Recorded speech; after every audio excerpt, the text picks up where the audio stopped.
नमस्कार मित्रों, क्या आपने सोचा है कोरोना नागपुर में आश्चर्यजनक स्वरूप से कैसे बढ़ रहा है? उत्तर है आईएमसी इंडियन मेडिकल काउंसिल के द्वारा प्रथम चरण में फर्स्ट स्टेज में कोरोना वायरस वैक्सीनेशन की टेस्टिंग महाराष्ट्र में जांच के लिए दी गई विशेष स्वरूप से नागपुर में। ठीक है, अब अपन दूसरा चरण जानते हैं। बिंदु दूसरा, वैक्सीनेशन क्या होता है और उसका अर्थ क्या होता है। मैंने एक बार यूट्यूब पे देखा था पोलियो वैक्सीनेशन के बारे में। पोलियो वैक्सीनेशन के बारे में कुछ ऐसा बताया गया था कि 0 वर्ष से लेके जो नवजन्मा शिशु होता है उससे 4 से 5 वर्षों के शिशु तक को ये वैक्सीन दी जाती है। कौन सी वैक्सीन दी जाती है? पोलियो की। पोलियो में क्या किया जाता है? पोलियो के अंदर में जो मुंह के द्वारा उस वैक्सीनेशन को दी जाती है 2 बूंद ज़िंदगी की, ऐसे कहा जाता है।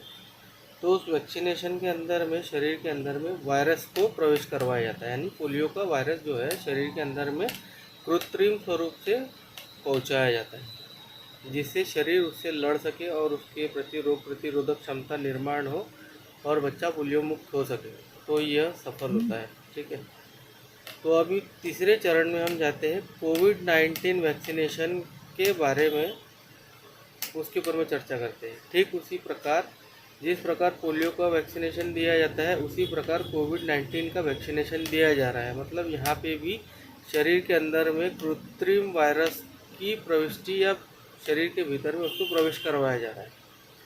अभी मुख्य विषय यह है कि कोविड-19 जो कि छुआछूत की बीमारी है, वायरल डिजीज़ है, जब शरीर के भीतर वायरस को प्रवेश करवाया जाएगा या करवाया जा रहा है, तब डॉक्टर्स और जो हमारी इंडियन मेडिकल काउंसिल है आईएमसी कोई दिशा निर्देश नहीं दे रही है, कोई गाइडलाइन जारी नहीं कर रही है। क्यों जारी नहीं कर रही है मुझे समझ में नहीं आ रहा। जब शरीर के अंदर में वायरस को प्रवेश करवाया जा रहा है तो शरीर के अंदर में वायरस जब प्रवेश कर रहा है तो व्यक्ति को कोविड के लक्षण आ रहे हैं और वो उसको कोविड-19 का बीमारी से ग्रस्त हो रहा है।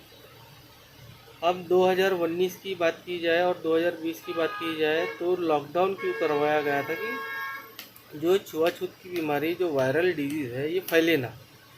अब जब कृत्रिम स्वरूप से डॉक्टरों के द्वारा यह वैक्सीन जब करवाया जा रहा है, कृत्रिम स्वरूप से इस वैक्सीनेशन के द्वारा वायरस को प्रवेश करवाया जा रहा है, तो व्यक्ति उसके द्वारा इन्फेक्ट हो रहा है और आईएमसी और डॉक्टर इसके प्रति कोई दिशा निर्देश नहीं दे रहे कि भाई आप 14 दिन तक के किसी के संपर्क में मत आओ या 28 दिन किसी के संपर्क में मत आओ, या फिर जब तक कि आप कोरोना की टेस्ट नहीं करवाते हो किसी के संपर्क में मत आओ, या आप कोरोना के पहले टेस्ट करवा लो। 14 दिन के बाद जब आप नेगेटिव हो जाओगे तब उसके बाद में आप घर से बाहर निकलो, किसी के संपर्क में जाओ।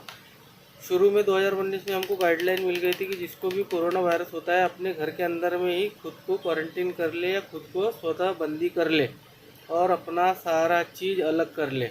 अब कृत्रिम स्वरूप से जब ये वायरस शरीर के अंदर में प्रवेश करवाया जा रहा तो वही नियम लागू होते हैं। जब वह नियम लागू होते हैं तो हमारी इंडियन मेडिकल काउंसिल और हमारे डॉक्टर्स इस विषय को क्यों छुपा रहे हैं? यह आईएमसी इंडियन मेडिकल काउंसिल और डॉक्टर्स के द्वारा जारी नहीं की गई गाइडलाइन की वजह से नागपुर के अंदर में जो है कोरोना हॉटस्पॉट की तरह बन गया है। और मुझे लगता है कि आईएमसी को इसकी जवाबदारी लेनी चाहिए और आईएमसी को इसके प्रति गाइडलाइन देनी चाहिए कि आप वैक्सीनेशन के बाद में किसी के संपर्क में मत आइए। जैसा हम 2019-2020 में देख चुके हैं, कोरोना वायरस होने से हम क्वारंटाइन हो जाते थे या स्वतः बंदी हो जाते थे और किसी के संपर्क में नहीं आते थे। उसी प्रकार के गाइडलाइंस हमें लसीकरण केंद्र पे उपलब्ध होनी चाहिए और डॉक्टर्स ने हमें ये बताना चाहिए कि आप ये टीकाकरण करवा रहे हो तो आज से लेके 14 दिन तक के आप स्वतः को अलग कर लीजिए और किसी के संपर्क में मत आइए। अब मेरा सबसे महत्वपूर्ण प्रश्न यह है कि क्या केंद्र और केंद्र सरकार, राज्य सरकार, केंद्र प्रशासन और राज्य प्रशासन और आईएमसी और डॉक्टर्स क्या यह नहीं चाहते कि कोविड कभी ख़त्म हो भारत से? सबसे महत्वपूर्ण विषय ये है, मेरा प्रश्न है ये।